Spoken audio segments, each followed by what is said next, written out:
Welcome back.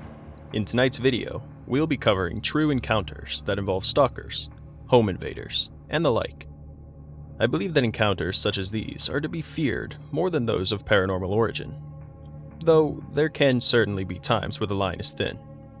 Anyhow, let us delve deeper into the unknown.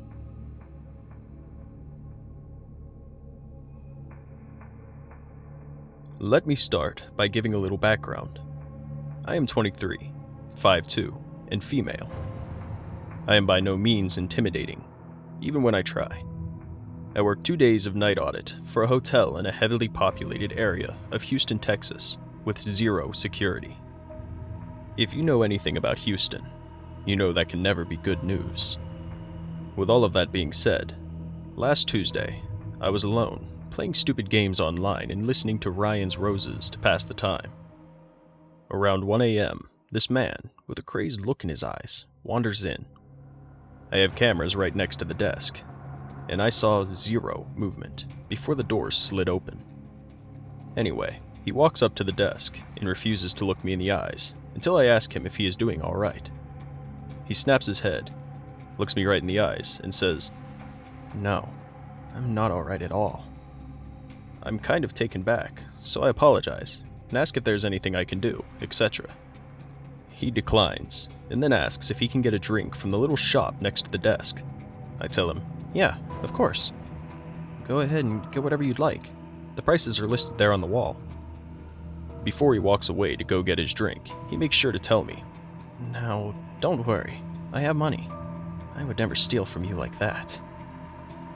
I didn't really say anything.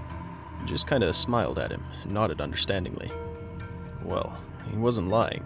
He for sure had money. He handed me 2 bloody dollar bills. Now all the alarm bells are ringing in my head. He starts apologizing and asking me if I am mad at him, and if he has upset me. All of which I say, "No, sir, I'm not even a little bit upset. It was getting boring in here anyways." I suddenly became painfully aware of how empty the entire hotel was at that moment. He stands there for a minute, takes a drink, and then makes eye contact for 2 seconds before he tells me that he needs me to call the cops. I start shaking, but somehow manage to not let off that I was absolutely terrified. I get the police dispatcher on the line and begin giving all of my information and our location. Then, from the background, he starts saying that he was almost hit by a car while walking in the middle of the road. The dispatcher then asks to speak with him, so I hand the guy the phone, and he starts looking around while describing himself. He stops looking around and looks right into my flippin' eyes and says, "Yeah, I'm gonna kill myself on the freeway." Now, I don't take that too lightly, no matter who says it. An audible gasp left my lips, and it's like it woke up something in him the way his eyes lit up. He then hangs up the phone and slams it down on the counter in front of my computer and just looks at me. I try to make small talk, asking what's going on and how he is really doing tonight.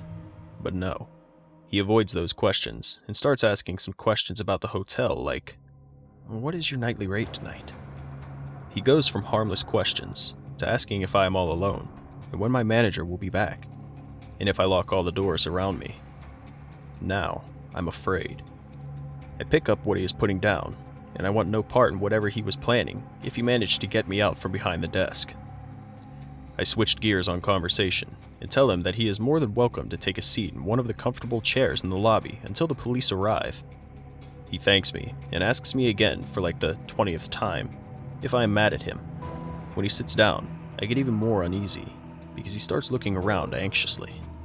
You know that look someone gets whenever they are working up the nerve to do something, just haven't yet? Yeah, that is the look and vibe he was giving off. Around the time that my brain is finally piecing together what is actually happening, another guest pulls up right in front of the lobby. His face immediately drops any excitement, and he almost looks mad. In comes this woman and her son, who couldn't have been more than 12 years old. They come up, no reservation, so it is now a walk-in, which takes a little longer since I have to put in all of her information instead of just checking in and moving along to the next. Her son starts whispering something to her that neither of us can make out, so he says it louder. "Mom, didn't we just see him walking around at the hospital?" My blood runs cold. She tells her son to hush and locks eyes with me. I hand her paperwork to sign.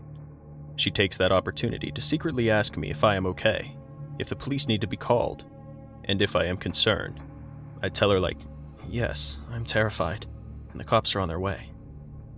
I can see him straining to hear what we are saying, so I stop and tell her about breakfast and all that good stuff. She tells me that she will not be leaving me alone, that she will stay with me until the cops come because something doesn't feel right. God bless this woman. I will never forget her face and heart.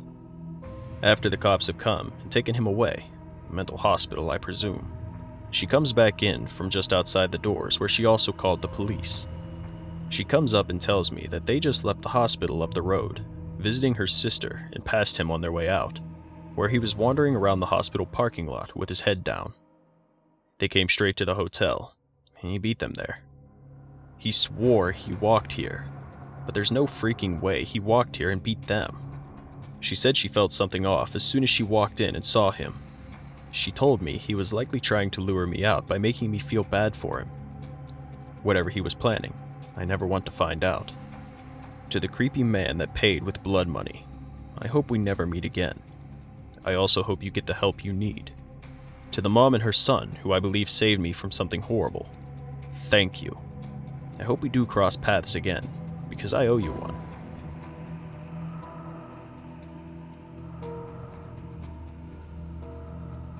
This happened the week before I went into my freshman year, so it was just a few years ago. I'm 18 now. So back when I was younger, I liked to sleep in the living room on the couch for some dumb reason. But next to the living room was our game room, and my brother tended to sleep on that couch too. This night also happened to be a night when we didn't turn on the alarm, since our roommate came in and out so often during the night, and our big German Shepherd was sleeping in my mom's room. It was pretty normal when everyone went to sleep, until about 3 a.m., when I woke up to someone's hands wrapping around my throat. I couldn't see anything when I opened my eyes. Turns out, he had taken one of our newly cleaned towels and threw it over my face, and I couldn't really process what was going on. It's really hard to explain unless you've actually experienced it, but it was like I completely forgot that I could even speak as I flailed around trying to slip out of his grip. Even though my brother was sleeping mere feet away from me, the towel muffled my screaming. When I remembered I could speak, I kind of reflexively just said, "I'm sorry?" But soon after I spoke, he let go and just ran out the back door. After he left, I fell to the floor and just screamed until the rest of my family got up. I was confused because no one else was up. He just left, even though no one would have caught him. I have no idea why he just up and left. He didn't even touch anything else in the house. But once the police showed up, they barely even believed us since my brother couldn't recall if he locked the door. It didn't help that I lived in a pretty bad neighborhood, and someone had broken into our car just a week before. We never really thought someone would break into our house, so we weren't exactly on top of keeping our alarm on. But the back door that was opened happened to be the one door that wasn't hooked up to the alarm anyway, which really made us think it was someone that had been in the house before, since they would have known that door wasn't secured. That door was kind of always broken, so we kept a couch pushed up against it, and we didn't use it to go in and out. I don't really know where my roommate was. We didn't always talk, and she was always in and out, God knows where. Probably at bars or sleeping at other people's houses. Yeah, we weren't very cautious of danger back then, but we certainly are now. We always turn our alarm on when we leave the house, and at night, and we have every door and window set up to the alarm. Plus, I've moved to a much better neighborhood, and haven't experienced any shady people around. So, man who broke into my house, let's not meet again.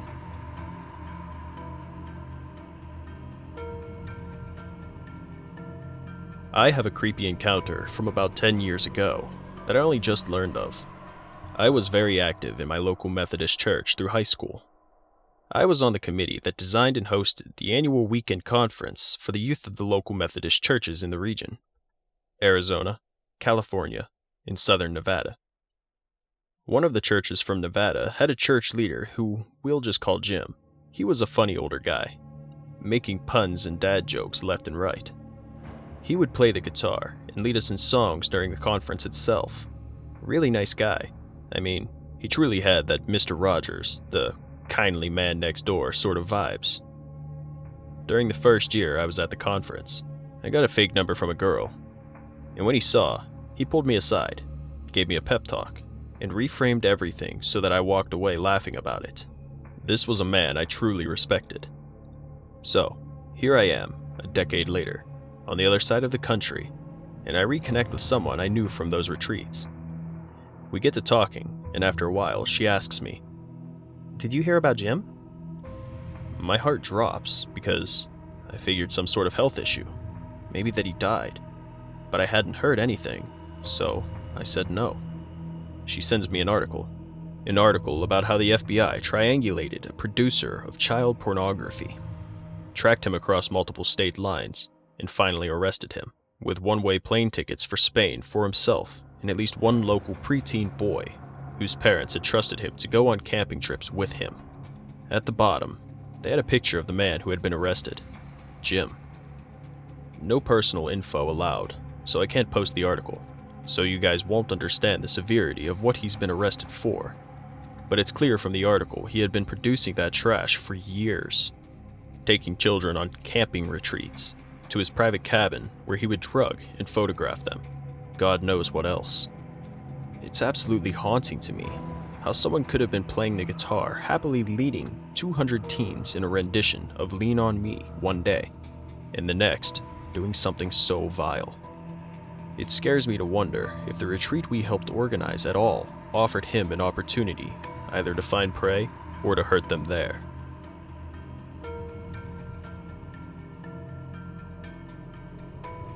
For a little context, this took place in 2014.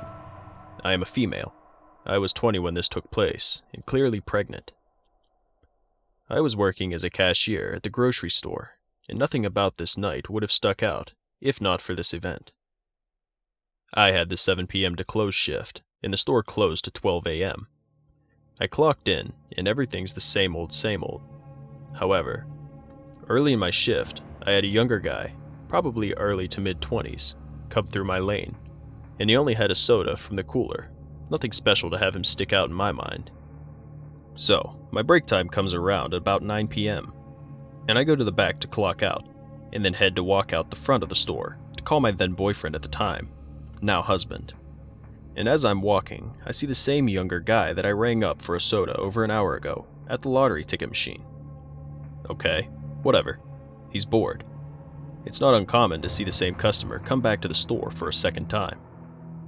I make my call, and my break's about up, so I walk back in to clock back in. I get on my lane and look over to the lottery machine, and he's gone. Fast forward about 30 minutes before close, and I'm cleaning up, and guess who I see over at the lottery ticket machine? Yep, Shady Soda Guy. We make brief eye contact, and he walks out the store. Over the next 15 minutes, I get so busy cleaning and making sure the store is ready for the day shift, I forget all about Soda Guy. Time to clock out. So I go do so. I usually wait and walk out with the office checker and the security guard, but on this particular shift, I didn't know the security guard, and I didn't care too much for the office checker on duty that night. So without waiting, I walk out of the store and head to my minivan. As per company policy, I had to park at the end of the lot so customers could park close to the store. As I make it halfway to my van, I see a car parked 2 spaces in front of my van, and then the car started. I'm now in fight or flight mode. I start walking faster, and had my keys in my hand and hit the unlock button. As I get closer to the car, I see 3 people in the car, and then 2 of the doors pop open, and 2 guys start to step out. And I recognized one was Shady Soda Guy. By the grace of God, or whatever you believe in, before they fully got out of the car, the security guard and office checker come walking out of the store, and the men quickly got back in the car and took off. The security guard stopped and looked at me like he didn't know what was going on, and I was so freaked out, I just rushed the rest of the way to my van, got in, and locked the doors, and cried for a bit. My brain, even after all these years, still doesn't know how to process this. Was I about to be abducted? Or was I just overreacting? I still don't know what the heck to think.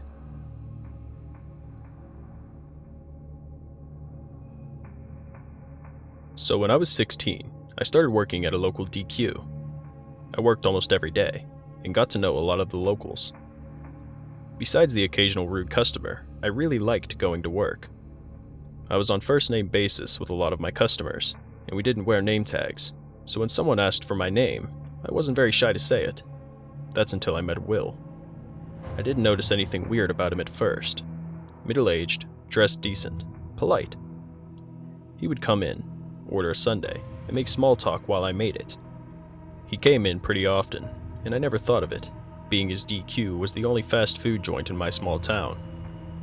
It wasn't until a few months after I first remember seeing him that my coworker had pointed out that the day before, my day off, Will had came in and specifically asked for me to make his sundae and grew angry when they told him that I wasn't there, but one of them could make it for him. He left after making a scene. I didn't see him for a while after that. When I was 17, I went on a vacation with a family I babysat for in Arizona. I was gone for a week.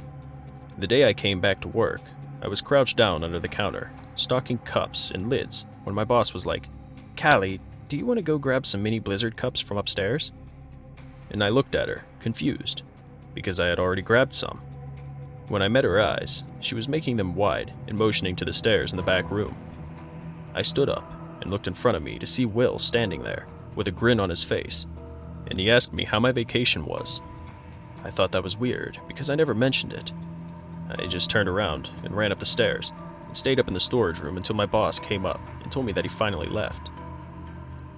She told me that he showed up several times while I was gone, asking where I had gone to, why I left, who I was with, etc., and she started to get creeped out by him. She ended up telling him not to come to the store, and I left that job not too long after. My next job was at a gas station. I was 18, about to turn 19, and it didn't take too long for me to run into this guy. Like I said, small town. I would work 3 to 10, and he would come in, almost nightly, at 9:45, and stand in the back of the store and follow me out when I would leave. I started having my brother and my boyfriend meet me at the store, my coworkers walk me out, or give me rides home. Literally anything so I wouldn't be alone with this guy. On Valentine's Day that year, I was working 1 to 7, and I had texted my brother and boyfriend to tell them to meet me. Like clockwork, Will showed up right before I was about to leave. Now, they had these teddy bears with big hearts on them on sale, one big one and tons of little ones, and my boyfriend had just walked in the store, seen Will in line, and came and stood with my brother at the end of the line. There was a decent amount of people in there, and I was the only clerk. When it came time to help Will, he pointed to this big teddy bear and told me he wanted it. So I rang it up for him, and then, in front of everybody, he loudly said he wanted me to keep it. I just remember looking over to my brother like, what the hell? I told him I couldn't take it, and he insisted, so I just put it behind the counter and left it. I wanted to cry. So my birthday was later that year, on Labor Day. My town has a big carnival type thing going on, and my mom called me. She was the bouncer at the liquor store, and she told me she just kicked this man named Will out of the store. I asked her why, and what she said completely freaked me out. I guess Will had walked up to my mom and started telling her that he was very excited for tonight. My mom asked him why, and he said there was this girl with red hair and glasses that works at the gas station that he had been seeing, and he was gonna take her home. My mom asked what her name was, and his reply was, "I like to call her California, like California, so I don't say her name wrong." She kicked him out and watched him leave in a red truck. She told me he was headed downtown and I should go to my friend's house since that's where I was. When I got off the phone with my mom, I did exactly that. My girlfriend and I started walking to her house. On the way there, my girlfriend started walking faster, and pretty soon we were in a full-on sprint, and I didn't question it. We got back to her house and locked the doors. My friend told me she started running because she seen a red truck turn onto the street we were walking down. I moved out of town after that. Haven't seen him since. It's been almost 3 years since I've seen Will. But word around town is, I'm not the first young woman he followed around.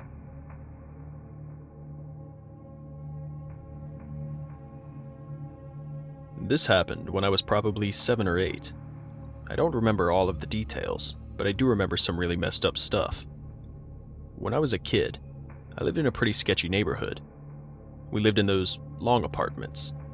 The front of the apartment faced the main road, and there was a little side street to access the parking and backyards of the apartments.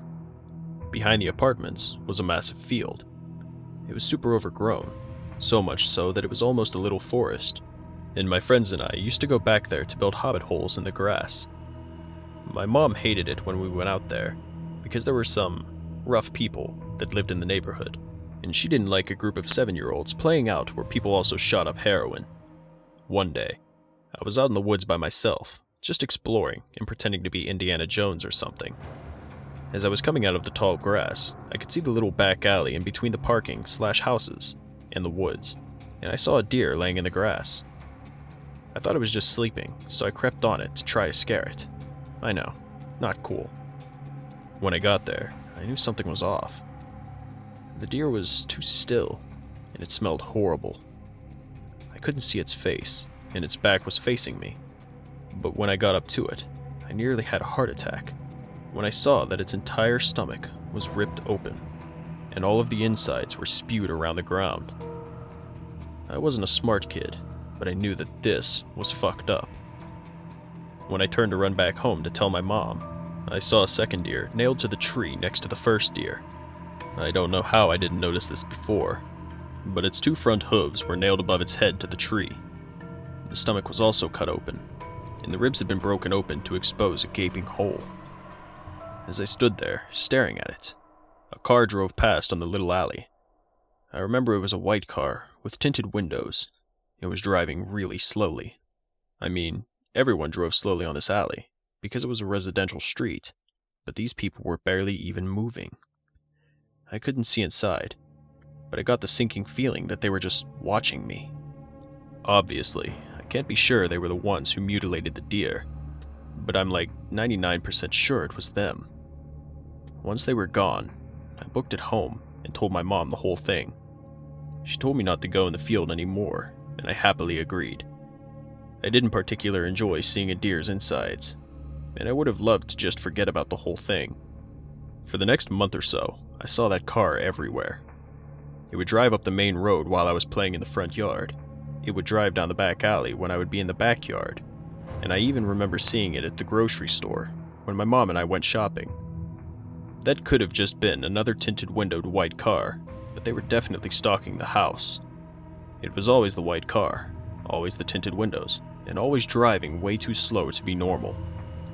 I told my mom about it, but she chalked it up to just being a neighbor down the road or something. One day, my mom was out mowing the front lawn. Because of the way the apartments were set up, she had to push the lawnmower around all of the apartments to get to our backyard. Being the helpful little kid I was going to meet my mom out back to open the gate for her so she could put the lawnmower in the little shed. As I'm walking out the gate, I see the car come along the back alley. Normally, the car goes slow. As soon as it turned the corner, however, the driver stepped on the gas and zoomed up to me. The back door closest to me opened, and someone got out and started running toward me. I don't remember what he looked like, or even if it was a he. I just remember hauling ass into the house and pissing myself the whole time. After that, my dad yelled at me for peeing on myself, and neither he nor my mom believed me about the guy in the car. I never saw him again after that, and we moved a few months later. My parents still think I made the whole thing up, even though they know how sketchy the neighborhood was. I don't remember anyone going missing around that time in my town, and I didn't find anything when I Googled it, but it was really messed up, and I have no idea who those people in the car were, why they mutilated the deer, or what they had planned for me. To the creepy people in the white car, let's not meet.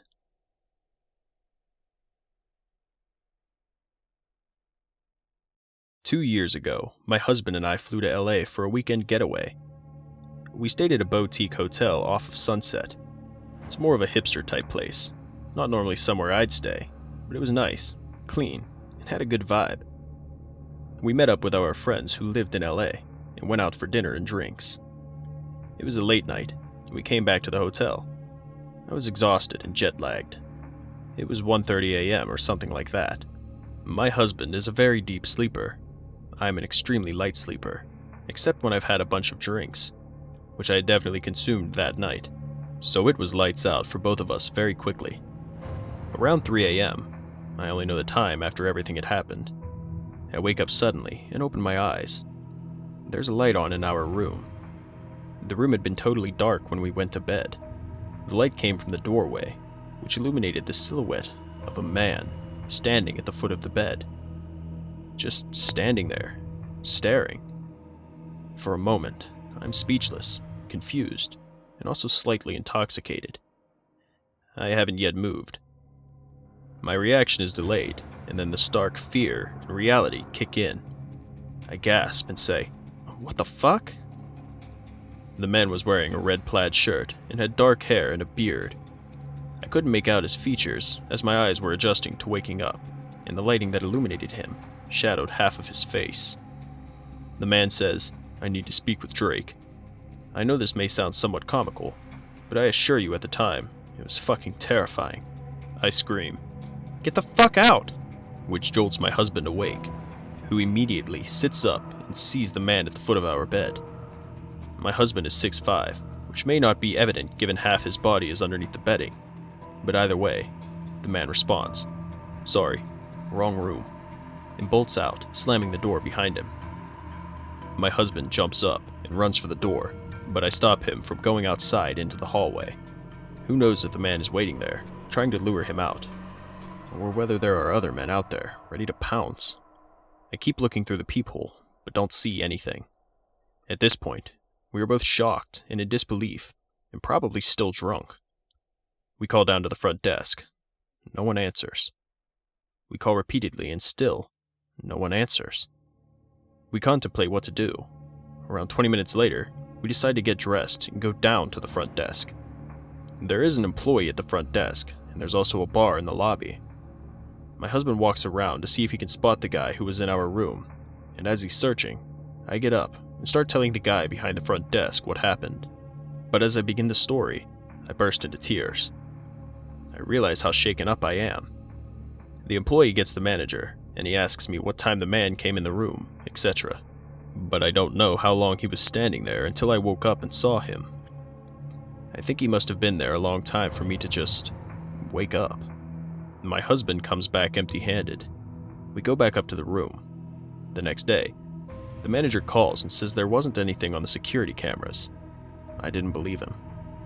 He offers us one free night at the hotel as compensation, even though he claims he didn't see anything. We take the free night because what else is there to do? We just want to go about the rest of our mini vacation. Why was this man in our room? How did he have a working key card? But the thought I have the most trouble with: what would have happened if I hadn't woken up? Our door was locked, but clearly someone had a duplicate key card. Here's what I've learned. Always put the deadlock on your hotel door. It's something we never thought to do, and now I always check it. Twice.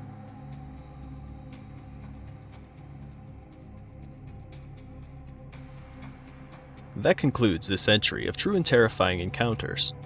Topics such as these will become quite common on the channel, so if they interest you, keep an eye out. And, if you haven't already, feel free to like, subscribe, and hit the bell to be notified of future videos. Enjoy the rest of your night, and stay safe.